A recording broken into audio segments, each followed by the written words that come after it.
to another episode of Turn Left. I am your host, Indiana's own Dana Black, coming to you live. Yes, all the way live from Black Pro Studios, where we talk about Indiana politics from the left side of things.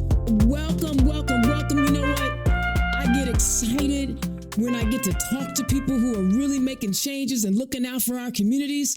And tonight, I have a special guest that I want to share with you, someone that I really feel like has been looking out for our community.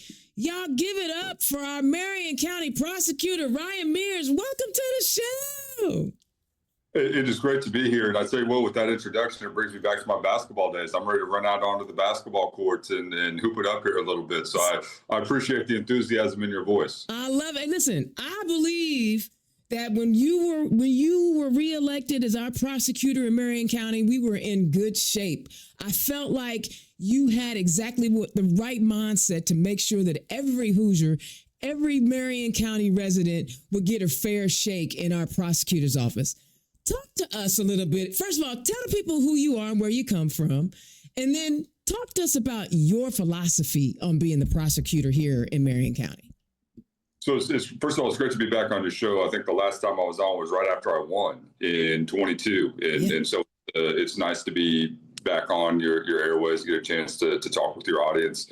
I'm someone who is, you've got the nickname of Indiana's own, but I love the state of Indiana. I love the city of Indianapolis. I went to Cardinal Ritter High School on the west side of Indianapolis and went to law school here. My very first job out of law school was at the Marion County Prosecutor's Office. And I've spent my entire career basically in the prosecutor's office. And so I've had every job in the building. I've worked my way up, starting off with the low-level misdemeanor cases, and then was fortunate enough to be in a position of leadership, tried a bunch of homicide cases, got some really good results for the office. And from there, I was in a position to run and become the elected prosecutor, which I'm incredibly grateful for. But I do have the benefit of kind of serving at every different level of the office. And, everybody, when they're in those positions, I always say to myself, man, if I was in charge, I would do things differently. And, when you see the criminal justice system from every level, you can see that sometimes there is some inequalities and some inequities that exist. And my main thing was, hey, like, if I know those things are out there, I have to make sure that I do something about it.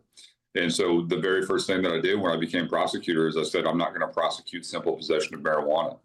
And the reason I did that is when you look at marijuana usage rates amongst white people and black people, and then you look at who ends up in the criminal justice system, you see this huge disparity. Mm-hmm. And I think it's just really important that when you see those types of disparities, you do something about it, which is why I made the decision not to prosecute simple possession of marijuana. And it's really kind of influenced my philosophy as it relates to prosecution in terms of we need to make sure that we are doing things that ultimately benefit the community. We need to make sure that the community has confidence that everybody's being treated fairly. And, we've kind of enjoyed the benefits of that choice because when we made the decision not to prosecute simple possession, it really helped establish trust in the community, and it built relationships with people in the community. And as a result of that and other things that we've done, we've never had higher conviction rates on our homicide cases. Wow. We've never had better turnout in terms of civilians coming forward and coming into court and telling us what happened and telling a jury what happened. And I firmly believe that those things are directly related to the investments that we try to make in the community to demonstrate to people, hey, I'm not trying to jam you up on the simple stuff.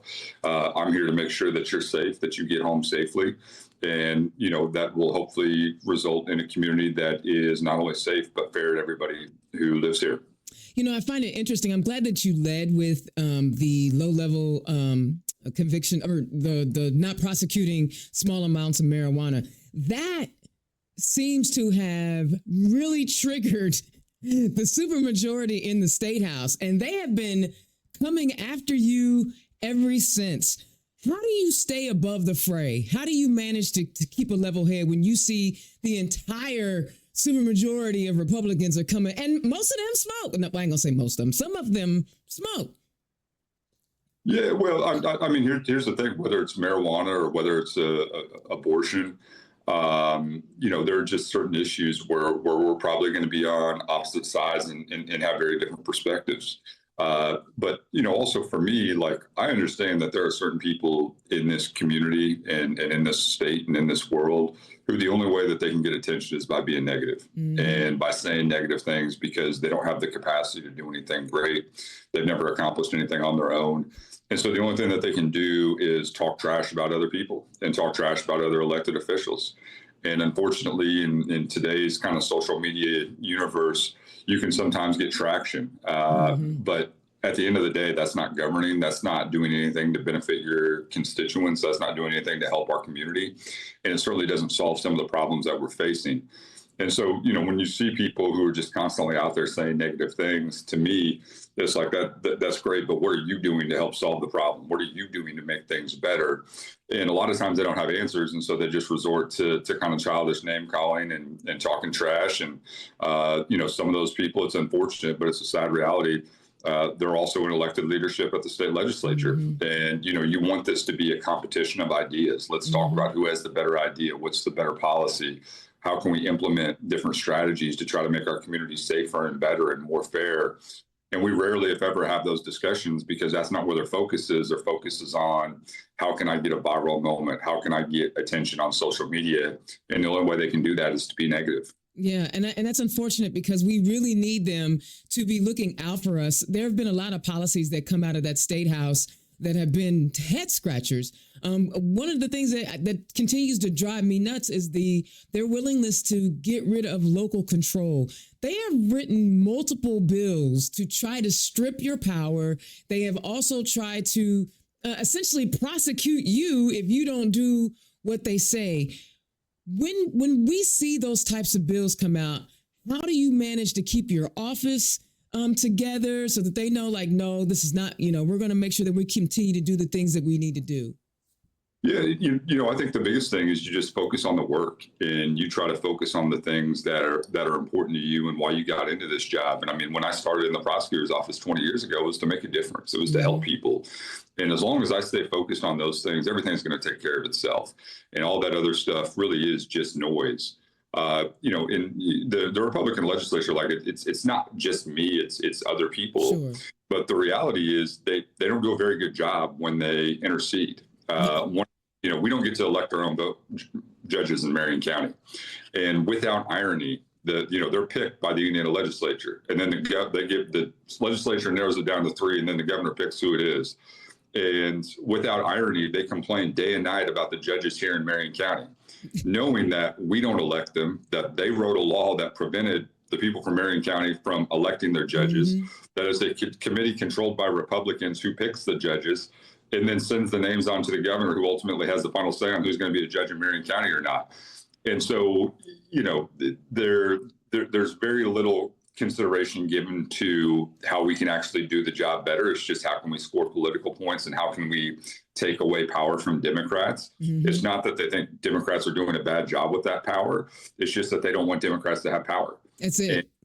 And when they do have that power, they pick judges, and then without irony, they complain about those judges. The number one judge that they complain about all the time is a judge that was selected because of this process, because the Republican-controlled committee nominated her and the Republican governor chose her to be a judge, and that's who they complain about all the time.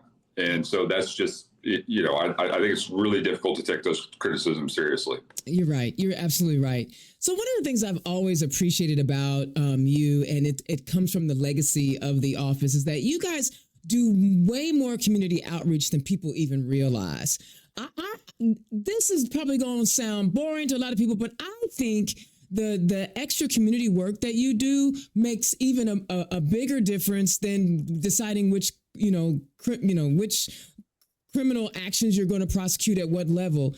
Talk about some of the community outreach work that you guys are doing. And you've recruited so many people to do this work with you in the office. So talk about some of the programs you have going on over there. Yeah, I think the work that I'm most proud of is our second chance events. And I mean, we do our one big one every year right around Juneteenth. We do it down at Gamebridge Fieldhouse. We're going to do it again this year.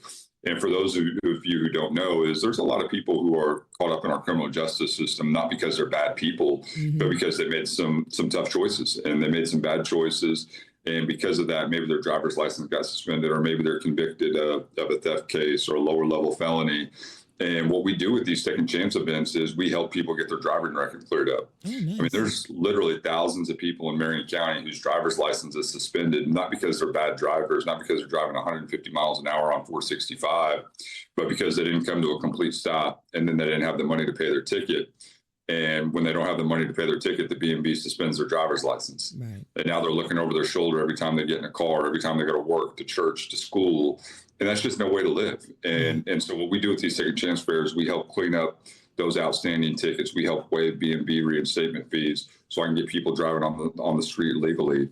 And the other thing is our expungement program. I mean, we help people from around the state who have convictions in Marion County take advantage of Indiana's expungement law. We have a great expungement law, but access to justice is a real problem. And so we partner up with nonprofits all around the city.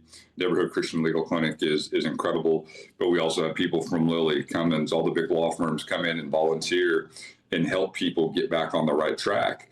And when you see these events, you'll see a line around the building. For the one for at Gamebridge, you're going to see a line all the way down Pennsylvania Street of people trying to get into Gamebridge because they're looking for help. And what that tells me is there's a lot of people out there who are trying to do the right thing. They just need an opportunity. And those are the things that we try to do, is try to provide meaningful services to people, because there are so many people who are trying to get that job but can't because of a prior conviction. There are so many people who are trying to find housing but can't because of a prior conviction. And if we're serious about these individuals moving forward in their lives, and if we're serious about them becoming productive members in our community, we have to give them a chance. And a chance means they need a place to live and they need a job. And too oftentimes those convictions follow people around and it becomes a life sentence. And so I'm really passionate about that work because we help a lot of people. We touch a lot of people in the community and we get a lot of people going in the right direction. And that's critically important when we talk about how do we reduce recidivism. We got to give people a chance. Yeah. You mentioned housing. The State House just passed a bill that is going to criminalize camping on public grounds. It's a $500 fine and 60 days in jail. As your office is looking at this law, how do you guys plan on? Because it doesn't make any sense to criminalize homelessness to me. So how are you in your office looking to manage this particular new law? To me, it's frustrating because the problem is people don't have a place to live. And, I always hear a lot of rhetoric from Republicans about, it's the same people. They've just criminalized homelessness where you get a maximum sentence of 60 days. But under Indiana law, which the Republicans wrote, you get day-for-day credit. So the 60-day sentences are actually 30 days. And so even if someone is convicted under this law, they're going to be released after 30 days. And then without irony, the Republicans are going to say, I just saw this person out here a couple of weeks ago. Now they're back on the same street corner. But the reality is when they come out of the Marion County Jail, they still don't have a place to go. They still don't have a place to live. We didn't solve the problem. And so I just want the Republicans to be honest and just be like, hey, I don't like looking at poor people when I go downtown. I don't want to go to a Colts game or a Pacers game and have to see poor people. And if they want to solve that problem, they can solve that problem in that moment in terms of getting that person arrested. But you don't solve the bigger problem, which is housing. Yeah. How are we going to housing? And so that's the frustrating part is I'm a big believer that problems have solutions. We can find solutions, but this idea that if we just criminalize poor people, that's somehow going to make them find housing, that's just not accurate. And, I would like to have a more serious discussion about, hey, what can we do to try to get people into housing? At the same time, the city has to look at itself in the mirror and say, hey, we are here because we haven't done enough on the housing front. We should have been more proactive on establishing ways to simplify the housing process and make it more easy for people to find housing, in particular, some of the most vulnerable people in our community. Yeah. I'm a well-connected person. I know a lot of people, and I have to move heaven and earth to get one person into housing. And I deal with victims, I deal with witnesses, I deal with all sorts of people, all the time who are looking to get into housing. And it's really tough to find housing for anyone. And so if I can't do it, and if it's really tough for me to help people do it, how's someone on the street going to do it on their own? Yeah. And so we have to really, the city, I believe, has to do a better job of investing in a meaningful housing program where the city can take ownership and we can get people into housing right away, where we can strike while the iron is hot. When people say, hey, I'm ready to move into housing, I'm here. It can't be you have to fill out 47 different forms and go to 7 different places. Maybe. We can hook you up right now. We can get you into housing today. That's when we're going to really turn a corner on this issue of homelessness. I love that. I like that you not only looked at this, you looked at the problem holistically, and then you're offering up some solutions. Now, I know you're on the ballot this year, but what I'm finding interesting is like you are talking about taking multiple offices within the city government and finding a way to solve some solution, find solutions. Tell us how the prosecutor's office may work with the mayor's office, may work with the city county council on particular issues that you are seeing from a prosecutor's level. Well, the city county council has been great, and I'm really excited for Council President Maggie Lewis's leadership, and I think we're going to continue to see more collaboration from different agencies. When Maggie was, she's still president of the Boys and Girls Club, but when she was president of the Boys and Girls Club and I was at the prosecutor's office, we started our Boys and Girls Club diversion program where we had kids who became involved with the criminal justice system on low-level nonviolent offenses. Instead of doing a traditional prosecution, we referred them to the Boys and Girls Club. So they had a safe place to go. They could have proper supervision. But most importantly, we got them hooked up with a caseworker to figure out what's going on within this kid's life and what's going on behind the scenes that maybe resulted in that child being involved in the criminal justice system. And it's been a fantastic program. And Maggie's really taken a huge leadership role in implementing that program and making it a success. And it's actually expanded to now where IMPD can do the referral to the Boys and Girls Club without even involving our office. Wow. And so those are the types of things that I think you're going to continue to see, that partnership between not only nonprofit entities, but the city county council as a whole, where we can build opportunities to try to get people into meaningful services. And the other thing that I love about President Lewis is, she's an outcome-oriented person as well. She's trying to solve problems. Okay, here's the problem. What's the solution, and how can we help find it? And so, I think there's definitely that spirit of collaboration, which I'm grateful for, but I'm also grateful for the leadership and the willingness to take on some of these issues. It's hard to figure out problems to addiction. It's hard to figure out problems to poverty. It's hard to figure out problems to mental health issues. But there's a real willingness to roll up the sleeves and try to figure it out. And there's a lot of people on the council like John Barth and Andy Nielsen and others who are working really hard to help us solve these problems and make sure that we have the resources so the people who need them most can really turn a corner and use the criminal justice system as an intervention point to say, okay, this happened. This is how I'm going to get access to actual resources that can make a difference in my life. Man, I see. This is why I love you. Like because you're not just about like political talking points. You're about being a community servant. And that's, I think a lot of people miss that. They think, when they see the prosecutor, they're just trying to lock people up. But you literally are out here trying to save people. Some people are just going to make mistakes. They just going to make them. But if I make a mistake, I want to see you in your office on the other side, because I know that you're going to have my humanity in front of you. So here you are running for re-election again, right? I'm excited about it. Me too. You talked about the programs that you have going on. First, tell me one of the things that you are most proud of that you were able to accomplish in this last term. And then as you turn the page and you're looking for the next term, because I'm claiming it, you're going to win. What do you want to work on in the next term? Well, I think there are a couple of things. Number one, I'm incredibly proud of what we do in the courtroom. We've never had a higher conviction rate as it relates to homicide cases.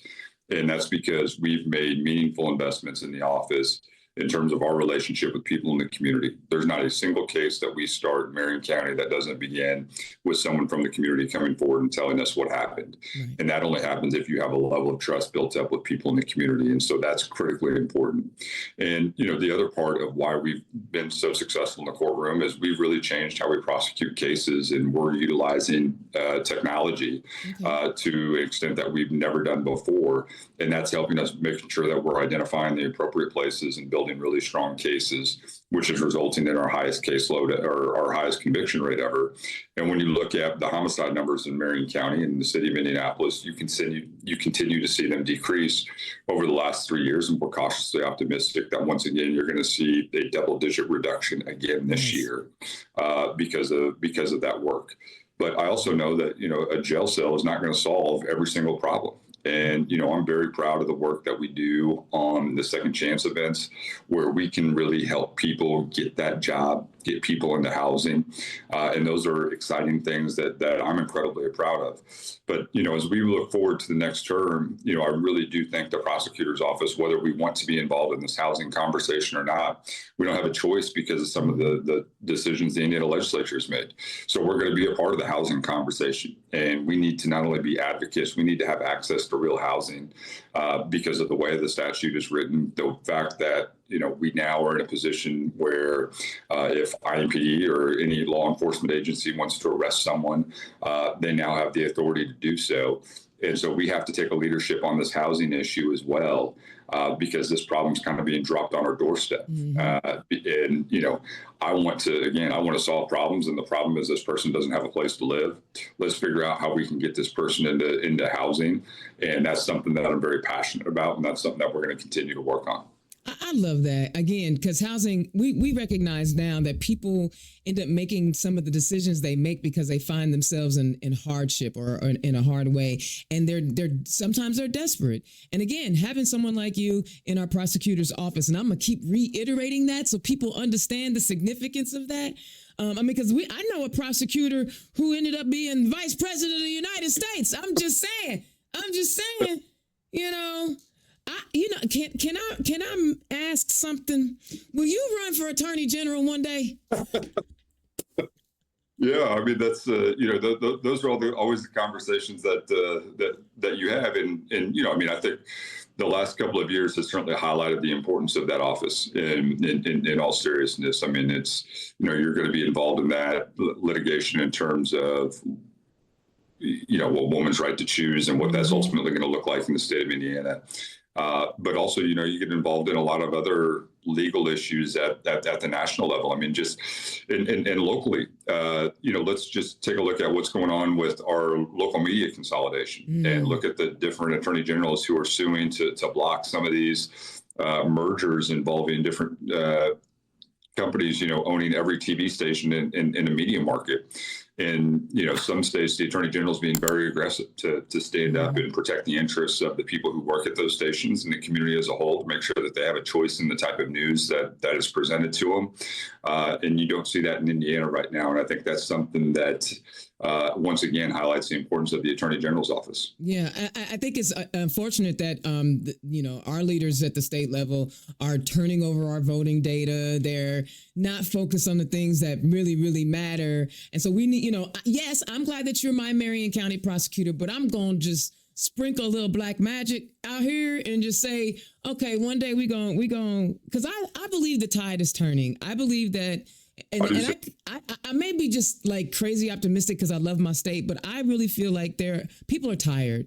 They are tired of the nonsense, the crazy, the capitulation, no one standing up for Hoosier families and their elected officials. I think the time is coming where we are going to flip some of these statewide seats, right? I totally agree. And I've been knocking on doors for the last month. And it's been here in Marion County, but I can tell you there's a real frustration with the way the state is going. And, I think one of the things that surprises me is people who probably don't identify as Democrat are very willing to criticize the Republican leadership right now. They're really willing to talk about how they're not doing anything to affect the issues that they care about, which is issues of affordability. Insurance costs keep going up. Utility costs keep going up. What's going on with data centers is a real dividing point in not only our city, but our state. And the Republicans are behind a lot of these things. And so it's going to be, I think, a real opportunity for us moving forward to have conversations and go to people who maybe traditionally don't vote for Democrats to say, hey, we have your back on these issues. These issues are important to us as well. And I think there's a real opportunity to make huge inroads with a lot of people who maybe have not voted in the past, or who are reluctant voters. I mean, I think they're very much dissatisfied with the current administration in terms of both at the national level and the state level, and they're looking for that change. But we have to get out in the streets and talk to people and have candidates who people can really lean into and support. I love that. And the other thing that when Prosecutor Curry was in office, he kind of took you under his wing and kind of helped nurture you to the point where you could, you were ready to run for prosecutor. I'm noticing, and I stayed neutral in the primaries, but I am noticing that you were taking a Carla Lopez Owens under your wing. What was it about her and y'all's relationship, if you want to divulge, that made you say, you know what, I'm going to help nurture this young person and get them on the ballot and help them run and win? Tell me why that's important to you. Because she cares about people and she wants to make a difference in her community. And Carla, doesn't take the right to vote for granted because she fought so hard to get it. I mean, Carla came to this country. She's an immigrant. She came from Mexico. She literally walked across the border with her mom when she was just a small child. And she cherishes that right to vote. And she wants to, it breaks her heart when she sees people not take advantage of that opportunity to vote, because she knows how hard her family worked to get the right to vote. And so when you see someone like that, but not only does she have like this incredibly compelling personal biography, it's also how she's lived her life. I mean, she went to law school. She became an attorney because she wanted to help people. She worked on immigration issues. Now she works in the prosecutor's office, working to try to make a difference in her community. And at every step of the way, Carla is a bilingual attorney who's incredibly charismatic and persuasive. She can make a lot of money doing a lot of things. But her heart's always been in public service because she's always asked the fundamental question of what can I do to help my community? How can I make my community better? And those are the types of people I want to see in public service. Those are the types of people I want to see in elected leadership, when your heart is with the community and you're constantly thinking about the constituents that you want to serve.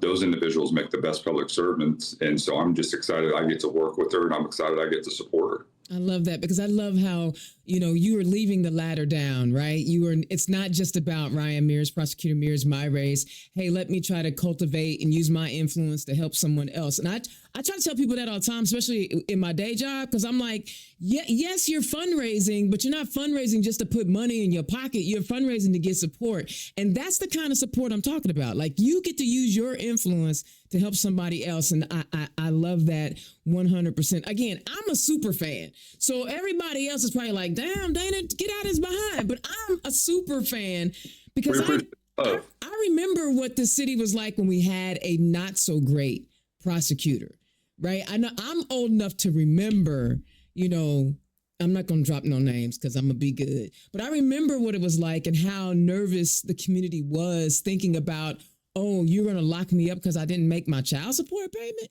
Like, right. That's how crazy it was. So as you think about this campaign, and I'm going to encourage people to donate to your campaign, as you think about this campaign and the future of our city and how we can be better, what is your message to the citizens of Marion County about staying encouraged? Well, number one, hopefully they see that we have a prosecutor who tries to be smart on justice and tries to be smart on criminal justice issues. And we're going to make sure that we're really good at the things that matter to people in the community. And when I'm in the community, they say, hey, if there's cases involving kids, you need to be on point. If there are cases involving violent crime, you need to make sure you're on point. You need to make sure that you're great in the courtroom. And we've done that with and it's reflected in our conviction rates. But at the same time, they've also said, we need to make sure that we're doing everything we can to try to help people who are going through difficult times, who are the most vulnerable people in our community. And if people have substance use disorders, we need to get them into treatment. We don't need to put them into jail. And we have a real problem with mental health. And the only time people get access to mental health is a lot of times when they're involved in the criminal justice system. And so how can we make inroads and make progress in terms of giving people meaningful mental health services that are going to make a difference and hopefully help them turn a corner? And those are the things that we've tried to do in the prosecutor's office. And I want people to see me as an outcome-oriented prosecutor. Did we make things better in terms of when we have a criminal case, what are we trying to accomplish? Are we trying to address someone's needs here? How are we protecting the rights and interests of the victims? But at the same time, how are we going to make sure that the person who's accused of a crime is not only treated fairly and with dignity, but also if there's an underlying issue that's causing this type of behavior, how can we help try to solve that problem? I love that. So, all right, early voting is underway. You don't have a primary opponent, so we're good there. But we still need to encourage people to get out and vote. But you also need to donate to the prosecutor so he can help other candidates like he's already doing. He is a mentor. He's out here shaking it up and making it happen. And you know, whenever you piss off people in the State House, you must be doing something right. And I do that all the time. So if that's a reason to donate, hey, Act Blue is going to be busy. Yes, I love it. Brother, I want to thank you so much for your time. The goal of this was just to have a nice conversation with you because, again, you know, there's so many candidates that are running this year. There is just no way that I was going to get everybody on the live show. I'm doing my congressional candidates in their own little thing, and I'm still trying to bring as much attention to the candidates that are out there so that you guys can find somebody that you believe in and you support. I suggest you support my guy right here. Find out. Okay, so do you have any events coming up? You know, we don't really right now. The only thing I want people to do is vote in the primary. That's the biggest thing. And, you know, after that, we'll have all sorts of fundraising events, really just events where you can get to know me and get a better sense of what I'm trying to do in the prosecutor's office. But the biggest event right now is make sure everybody goes out and votes. I love it. And then you'll have volunteer opportunities that you'll put up on your website or something. How can people find you? How can they find your campaign? Yeah, just ryanmears.com. You can hit us up there. And then we're on all the social media as well. And most importantly, hopefully I'll run into you in the community. So, you know, I'm going to be at a chili cook-off this weekend. So, you know, I'm out here in the community every day of the week. So hopefully you also catch me in the community. And if you don't know, he got a killer sneaker collection. So listen, this prosecutor got the sneaker collection. I'm telling you, every time you see him, he got a fresh pair of kicks on. And it's usually Nike, isn't it? Oh, it's always Nike, almost always Jordans, for sure. See, and I'm an Adidas girl. I'm always Adidas, but I love it. Prosecutor Ryan Mears, thank you so much for gracing me with your presence. I really do appreciate the work that you do. I'm so proud to know you and have watched you grow into the office. I've seen how your confidence has gotten better, and in the sense that you know what you want, what kind of outcomes you want in this office. And I really do appreciate the way you show up for our communities. Thank you so much for having me on. Keep up the great work. All right. Hey, y'all, Indiana's own Dana Black. I'm telling you, that's what I'm talking about. That's what I'm talking about. Look, I know y'all probably like, dang, Dana, but I really dig that because he could be another kind of prosecutor that all he wants to do is lock people up. And we've seen that before. Now we have a prosecutor that, yay, he's running for re-election, that is going to be looking out for our communities. Guys, find Ryan Mears, support him, and you never know, I may be bringing y'all some more of these little shorts with other candidates because there's just so many people on the ballot. All right, y'all, Indiana's own Dana Black, thank you so much for tuning in. I will holler at y'all next time. Peace. Turn Left is the property of Black Pearl IT Solutions, executive producer, Indiana's own Dana Black. Music by Dorian and 22 from Pixabay.